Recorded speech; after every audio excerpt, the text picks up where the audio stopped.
Welcome to 30 minutes of VOA Learning English, the voice of America's information service for people learning English. Join us now for In the News and American Stories, coming up after As It Is.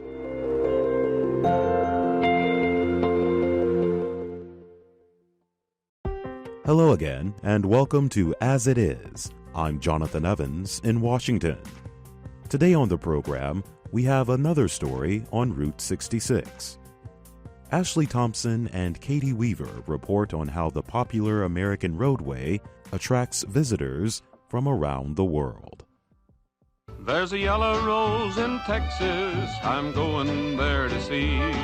No other fella knows her, nobody, only me.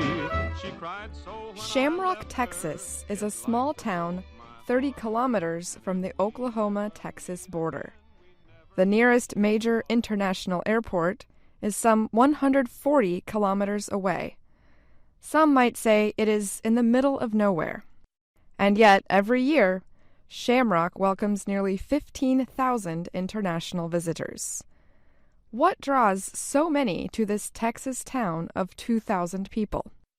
Route 66, the Main Street of America. Most roads are used to get from point A to point B, but Route 66 is different. Many decades ago, Route 66 travelers who passed through Shamrock were on their way west, seeking more opportunity and a better life. For today's travelers who make the long drive from Chicago to Los Angeles, the road itself is the attraction. Route 66, often called the Mother Road, is known worldwide, and every year, thousands of international visitors come to see what makes it so special. You see them traveling in large groups on motorcycles or buses. You see them traveling in small groups at a slower pace in a car or recreational vehicle. Diane Klontz works at the U-Drop Inn in Shamrock. The Art Deco-style inn began hosting travelers in the 1930s. Today, it is a friendly visitors center and a place for travelers to talk and enjoy some coffee before hitting the road again. The center displays photographs from Route 66's early period and vintage clothing for visitors to try on. On its wall hangs a world map with hundreds of pushpins. Each one represents an overseas visitor. They're from all over. We have many Europeans. We have people from Russia. We have a lot of Australians. The appeal for many, they tell me, is that when you've lived in a country where there are borders and you cannot freely go from state to state, country to country like we can, the appeal is the amazing openness of getting on Route 66 and going from Chicago to Santa Monica, California. They love the beauty as well as the freedom. The freedom of the open road is what draws the large motorcycle groups from countries as far as Switzerland, Germany, and Brazil. Certainly, they could go faster on the newer interstate highways. But this journey is not about speed. From Illinois to Texas to California, and all of the places in between, international visitors who travel the Mother Road get a taste of small-town America. They experience a way of life far removed from the bright lights of New York and Miami, the two most popular destinations for foreign visitors to the U.S. In Joliet, Illinois, about an hour outside of Chicago, a Swiss motorcycle group was at the very beginning of its Route 66 adventure. The bikers stopped to enjoy an ice cream cone at Rich and Creamy. It is a kitschy roadside sweet shop with a large green and pink sign that reads, Joliet, Kicks on 66. The 30 bikers in the motorcycle tour group had flown to Chicago from Europe. They rented Harley-Davidson motorcycles in Chicago and planned to take 3 weeks to travel to LA, the end of Route 66. One of the bikers said that, for them, taking a motorcycle along Route 66 is just something you hear about and want to do. After some ice cream and a few stops at other roadside attractions, the group fueled up at Nellie's Diner in nearby Wilmington. In recent years, the diner has become a favorite lunch place for international visitors. Flags from around the world hang in the cozy restaurant, which mostly offers hamburgers and other sandwiches. People from all over have written their names and messages in dozens of languages on Nellie's walls. Though it is a little stressful, the cooks and servers have become experts at quickly feeding big groups of hungry bikers all at once. These days, foreign tourists far outnumber American tourists along Route 66. Melba Rigg sees that every year at her souvenir shop in Galena, Kansas. For the 6 months of the year that Cars on the Route is open, Melba meets and greets some 5,000 overseas visitors. In that same period, about 1,000 U.S. visitors stop at the store. Melba and others along Route 66 say the appeal of the road is only growing. Fran Hauser runs a business at the geographical midpoint of the Mother Road in Adrian, Texas. While most of her visitors are from Europe, she says more tourists from Asia, Australia, and South America are coming each year. We are seeing this year tons of people from China, which we had not seen a few years ago. We see them from Japan, New Zealand. It's all over the world, and it is wonderfully gratifying. International visitors along Route 66 leave their mark, literally. Not far from the road's midpoint in Texas is Cadillac Ranch. It is one of the most famous and visible roadside attractions of them all. 10 old Cadillac cars rise half-buried from the ground. Their classic tail fins point to the wide Texas sky. The art installation is meant to represent the golden age of cars, a period of history when Route 66 thrived. The site attracts plenty of tourists, many of whom come with a can of spray paint. Visitors are permitted to paint the cars. Susanna was visiting Cadillac Ranch from Spain. She rented a car in Los Angeles and was on her way to Chicago via Route 66. At Cadillac Ranch, she wrote her name on one of the old cars before continuing her travels. Well, we actually love it. We saw it on pictures on the internet before, so we said, we have to stop here. It's really nice. The Route 66 journey is one that many people around the world have long dreamed of. Ednilson Gablaki was at the end of that journey. He and 15 other bikers from Brazil enjoyed the final moments of their Route 66 experience at the Santa Monica Pier, where the Mother Road meets the Pacific Ocean. I'm Katie Weaver. And I'm Ashley Thompson. Tune in again next week for our report on America's westward expansion and the role Route 66 played. And that's our program for today. Join us again tomorrow for another As It Is. I'm Jonathan Evans. Thanks for listening.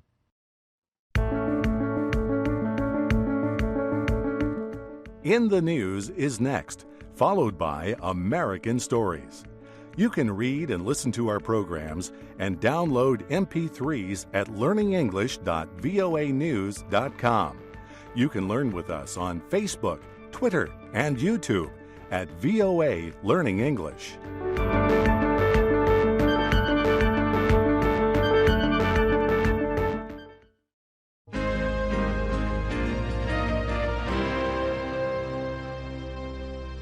From From VOA Learning English, this is In the News.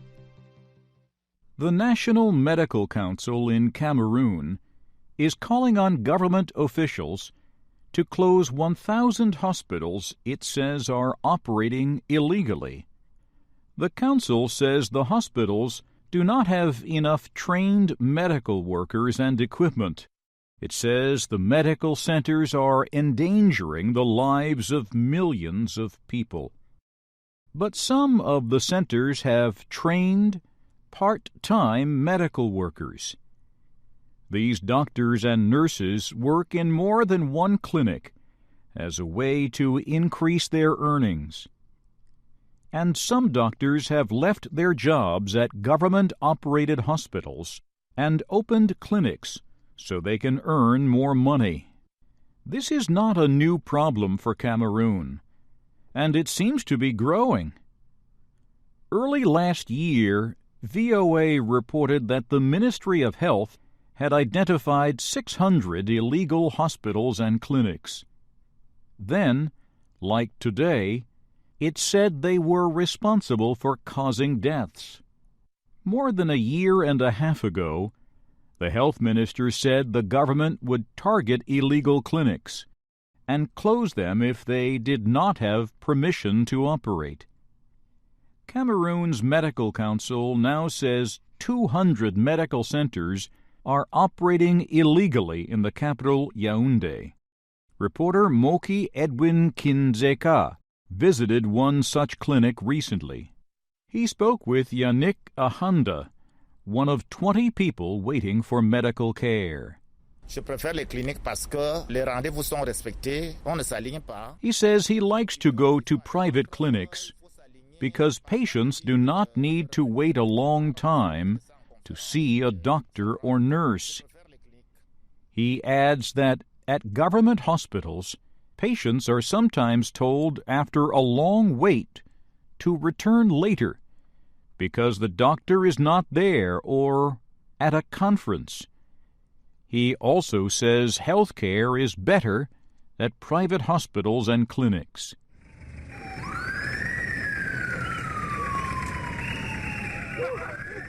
An ambulance has brought a 66-year-old woman to the Yaoundé Central Hospital. Sylvie Manga is her daughter. She says her family turned to the hospital for specialized care after several failed attempts to treat her mother at a private clinic. You will not imagine that they operate and they forget pieces of cloth, they forget it in the stomach. We carried the patient back home. After some time, we discovered that the wound is not getting healed. When we take her back to the hospital, she's operated again and the pieces is removed. Titania Ekoe is vice president of the Medical Council. He says the group cannot stay silent while people suffer because of poor care from untrained workers. Il existe 1000 structures sanitaires clandestines. Professor Ekoe says there are more than 1,000 illegal and secret hospitals and medical schools throughout the country. He says many use unqualified doctors, laboratory technicians, and others to treat patients. More than 500 medical doctors and 5,000 nurses are trained in Cameroon every year. But in 1996, when the economy worsened, the pay of doctors was reduced by 60% to about $300 per month. Dr. Viban Eugene owns a private medical facility. He says some doctors open clinics so they can earn more money. He says patients get better care at clinics than at government hospitals. There he's going to take more care. There he's going to take more time to give you adequate care. But in the hospital, there are so many people, so many patients, he's not going to get more time. And that's In the News from VOA Learning English. I'm Christopher Jones Cruz.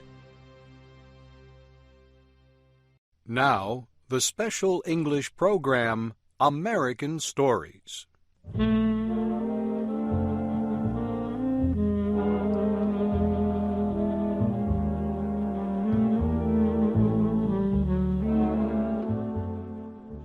Today, we begin a new series from a book by American writer Edgar Rice Burroughs. The book is called A Princess of Mars. It is the first book in a series that Mr. Burroughs wrote about a man who travels to Mars during the last years of the 1800s. There, the man meets strange beings and sees strange sights. At first, he is a captive, then a warrior, and after many battles, a prince of a royal family. Shep O'Neill begins the story of A Princess of Mars.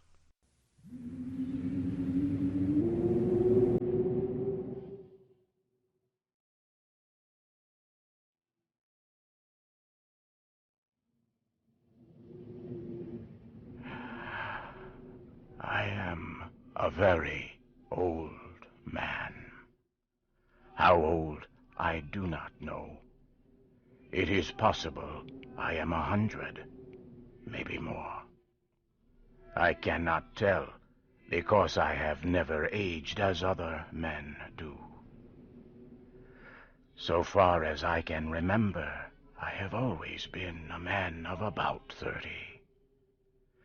I appear today as I did 40 years ago, yet I feel that I cannot go on living forever.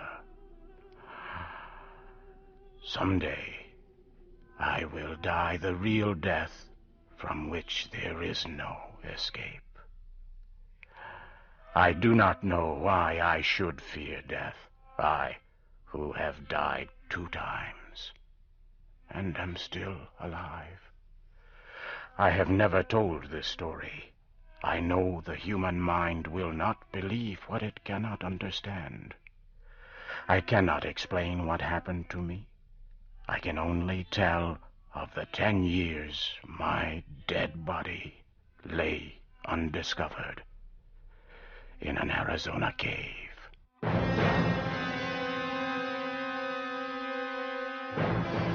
My name is John Carter. I am from the state of Virginia. At the close of the Civil War, I found myself without a home, without money, and without work. I decided the best plan was to search for gold in the great deserts of the American Southwest. I spent almost a year searching for gold with another former soldier, Captain James Powell, also of Virginia. We were extremely lucky. In the winter of 1865, we found rocks that held gold.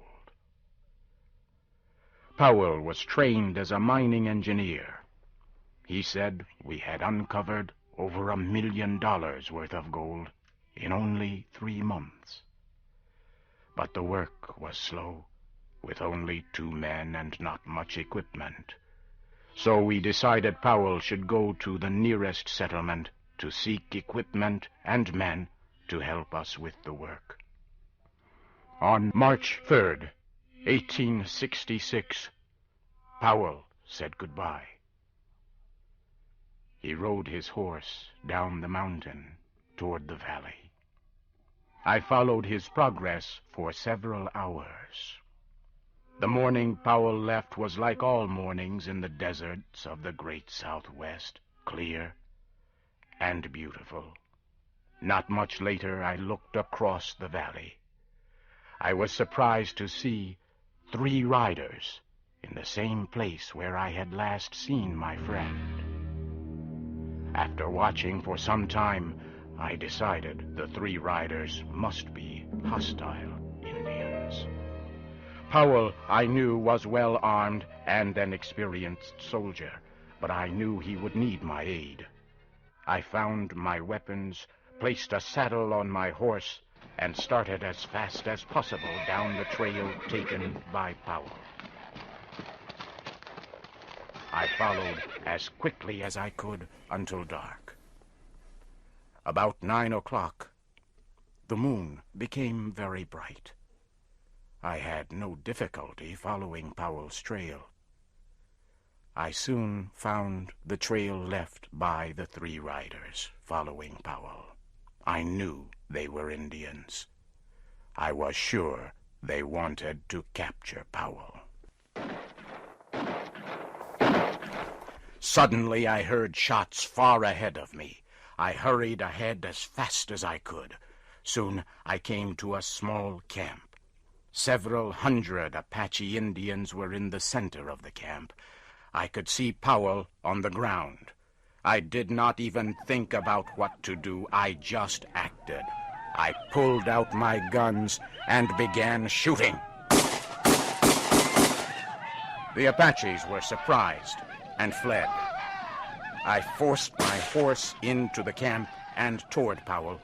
I reached down and pulled him up on the horse by his belt. I urged the horse to greater speed. The Apaches, by now, realized that I was alone and quickly began to follow. We were soon in very rough country. The trail I chose began to rise sharply. It went up and up.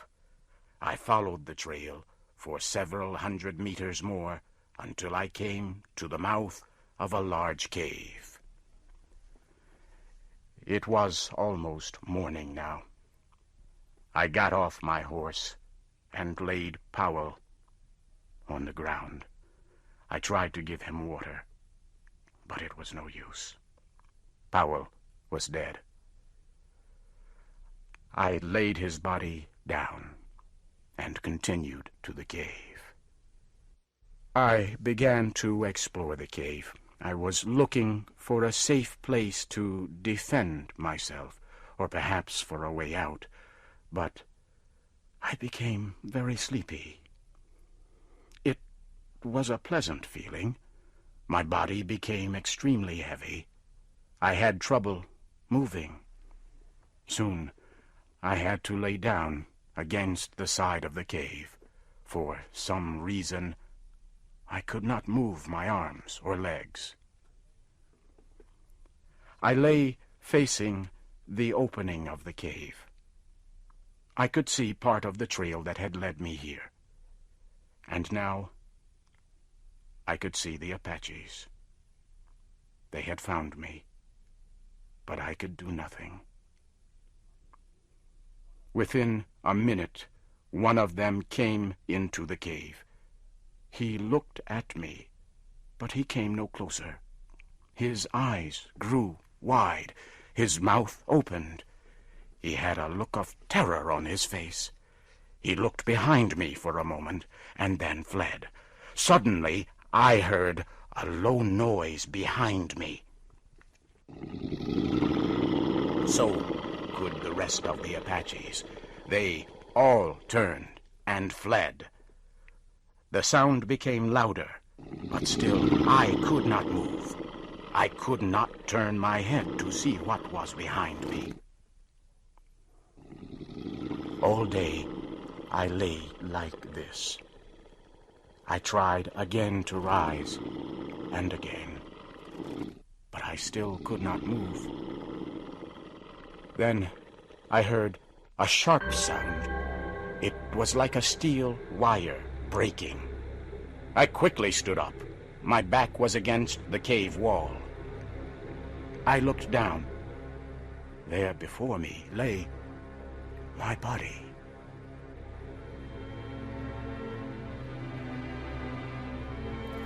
For a few moments, I stood looking at my body. I could not bring myself to touch it. I was very frightened. The sounds of the cave and the sight of my body forced me away.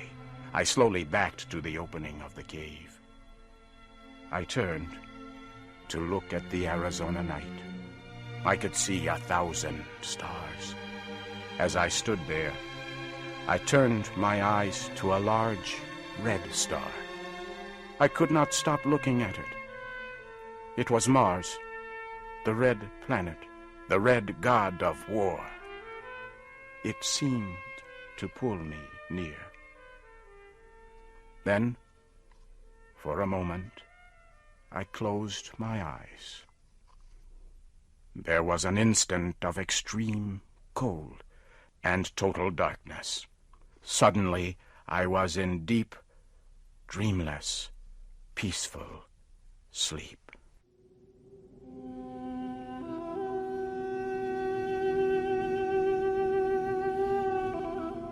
I opened my eyes upon a very strange land. I immediately knew then I was on Mars. Not once did I question this fact. My mind told me I was on Mars, as your mind tells you that you are upon Earth. You do not question the fact. Nor did I. I found myself lying on a bed of yellow-colored grass that covered the land for kilometers. The time was near the middle of the day, and the sun was shining full upon me. It was warm. I decided to do a little exploring. Springing to my feet, I received my first Martian surprise. The effort to stand carried me into the Martian air to the height of about 1 meter. I landed softly upon the ground, however, without incident. I found that I must learn to walk all over again. My muscles were used to the gravity of Earth. Mars has less gravity. My attempts to walk resulted in jumps and hops, which took me into the air. I once landed on my face. I soon learned that it took much less effort for me to move on Mars than it did on Earth. Near me was a small, low wall. Carefully, I made my way to the wall and looked over. It was filled with eggs, some already broken open. Small, green creatures were in them. They looked at me with huge red eyes. As I watched the fierce-looking creatures, I failed to hear 20 full-grown Martians coming from behind me. They had come without warning. As I turned, I saw them. One was coming at me with a huge spear, with its sharp tip pointed at my heart.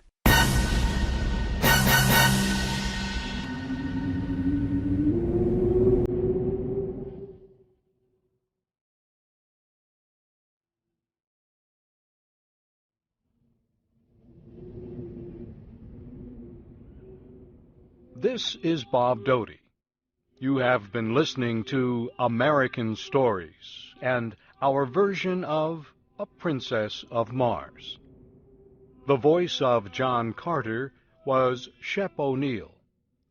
Our program was written for radio, produced and directed by Paul Thompson. Join us again next week for the next part of the Edgar Rice Burroughs story, A Princess of Mars, on the special English program American Stories on the Voice of America.